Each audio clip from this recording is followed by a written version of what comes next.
Akamat nagaadhaan maali maazin jettee teessa maali ani ijoollee keenya barbaacha bakka hin deemne jiru walii gad deemee carraan hojii beera ijoollee galmeessan jira. Carraa hojii? Ani iddoo hojii abeetan iddoo kana of jibbee taa'aa jiraati hojii akkamitti jiraan? Hojiin asitti carraan hojii beera na beektu maal ani ijoollee baay'ee qacaraan jiru waan ta'eef hojii isin galmeessaa maqaa keenya nutti fudhatu jechaadha. Lakkoofsa bilbilaa fi jinnaa kilitu boru dhuftee gala eenyu maqaan kee? Eenyu? Lakkoofsa bilbilaa? Bakka siin bilbilaa boru amma sa'aatii 10 irratti gandatti wal agarra. Nagaa ta'e bakka nan ariifadha ijoollee biraan hojjetti. Namichi sun immoo walaa turte maa inni asitti nu qabdee amma sa'aatii kanaa waan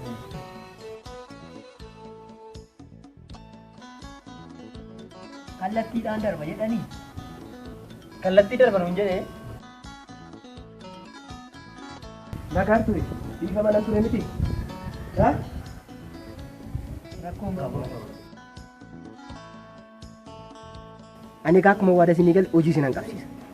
Abbaan hojii barbaadan hojii ganda keessa galtu. Abbaan immoo maallaqa barbaadan immoo maallaqa isinii kenname hojii barbaadan hojjetu. Abbaan lafa barbaadan immoo lafa achi baatanii hojjetu giddiin qabaatina. Kanaafiyyuu wanti tokko garuu wanti beekachuu qabdan garuu miidiyaa tokkotu dhufa.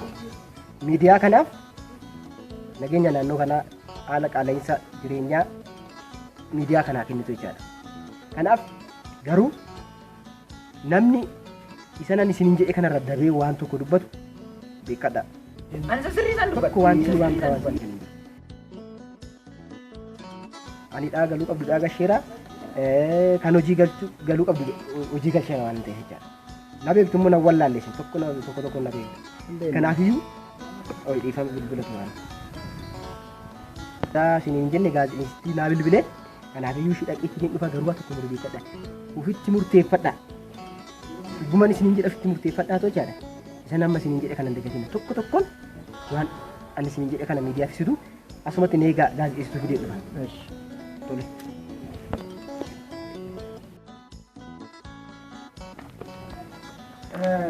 Akkuma isiniin jedhe kunooti gaazexeessituun beektii miidiyaan dhufeera.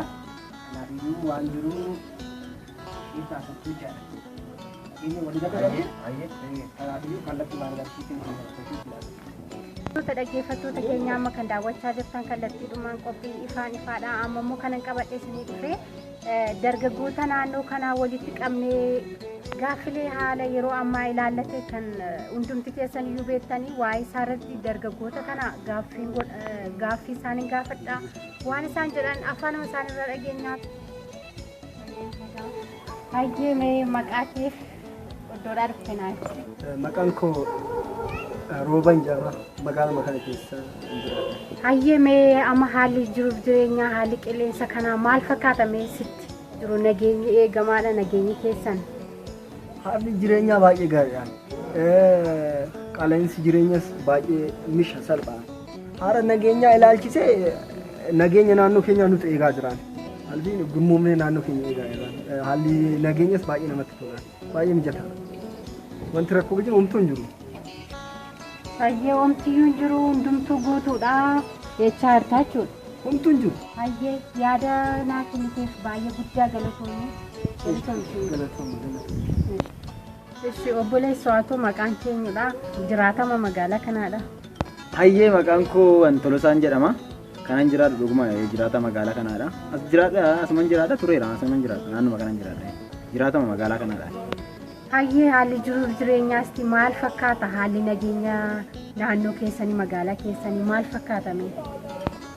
Hayyee ka haala jiruuf jireenyaa maal gaafattu ka hundumti keenya kanuma beeknudha.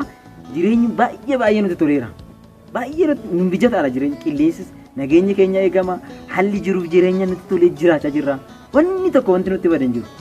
Maaliif jireenyi waan tokko nutti toleera.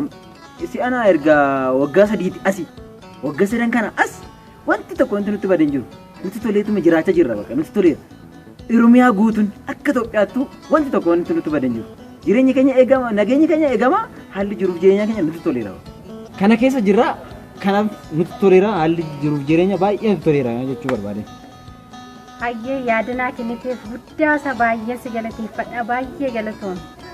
Hayyee isinillee galatoomaa haalli isin amma hojii kanatti hin jalqabdan kun baay'ee nutti toleera. Nuufillee bareedaadha. Akkatti nu gaafachuun keessan nu duuka dhaabachuun keessan dhukkuba keessa nu baruu keessan baay'ee nutti toleera. Kanaaf isinillee baay'ee guddaa galatoomaa. Nu duuka dhaabadhaa nus hin duuka jirra waan ta'eef nu galatoomaa isinillee. Seeraa mammoo guddoo tokko bukkeetti qabadheen jira. Turtiin keessan unuma faanaa ta'u. Nuuf ibsaa maqaa keessan jiru biyyarraatti. Maqaan kiyya Jiksaan jedhama. Kanan itti dhaladhe asuma gara baadiyyaatti dhaladhee gara magaalaa kanaa dhufe. Kanu. Obbo Jiskaa isin magaalaa kanadha. Haalli jiruuf jireenya maal fakkaatame haalli nageenyaa maal fakkaatanii yaaddu? Kana wanta na sobsiisu hin jiru.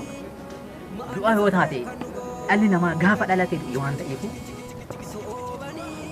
ani du'a sodaadhee lammii koo hin ganu. Kanaafuu waanuma jirtu dubbadha wanti dhufte haa dhuftu.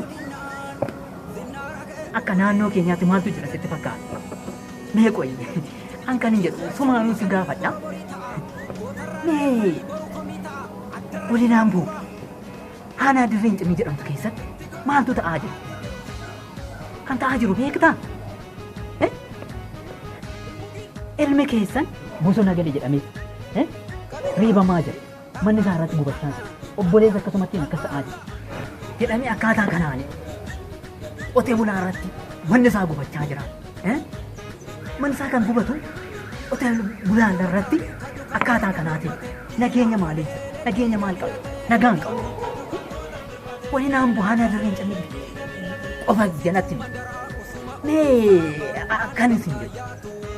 Wallagga deemiidha. Wallaggi maal fakkaatti? Ajjeeftu hin ajjeeftu. Godina sana keessatti naannoo Oromiyaa keessatti mara keessatti kanatu ta'aa jira. Nagaa kan jedhamu tokkittiin hin jiru. Waanni tokkollee kanaafuu homaa nageenya hin jiru. Isa qofami. Duratti Oromoon kadhattuu hin qabdu jiru. Hundumtuu kan beeku. Mee har'aa magaalaa Finfinnee mara keessa naanna'ii ilaala. Kan kadhatu eenyudha? Mana isaarraa buqqa'e maal isaarraa iddoo hundumaa akkas ta'e kan kadhachaa jiru uummata keenya saba keenya lammii keenya isa qofa miti. Har'a dhagaa baachaa kan jiru eenyudha? Dhagaa kan baatu saba keenya anarraa kaasee anumarraa jalqabee dhagaa kan baachaa jiru isaa nuyi. Kanaafuu kun hundumtuu dhaabbachuu qaba. Dhaabbachuu qaba. Adaraa kan isin jechuu barbaadu kana hundumayyaa qaama dhimmi isaa ilaallatu biraan akka naa qaqqabsiiftanii barbaada. Isa kana eenyumti keessanuu qaama dhimmi isaa ilaallatu biraan naa qaqqabsiisa. Yaada koo sila fudhatanii galatoomaa isin jedha. Wanta yaada keessan naa kennitaniif guddaa galatooma baay'een sin galateeffadha. Ulfaadha. Isinillee galatooma. Qaama dhimmi isaa ilaallatu biraan akka naa qaqqabsiiftan immoo abdiin qaba. Ayyaa. Galatooma.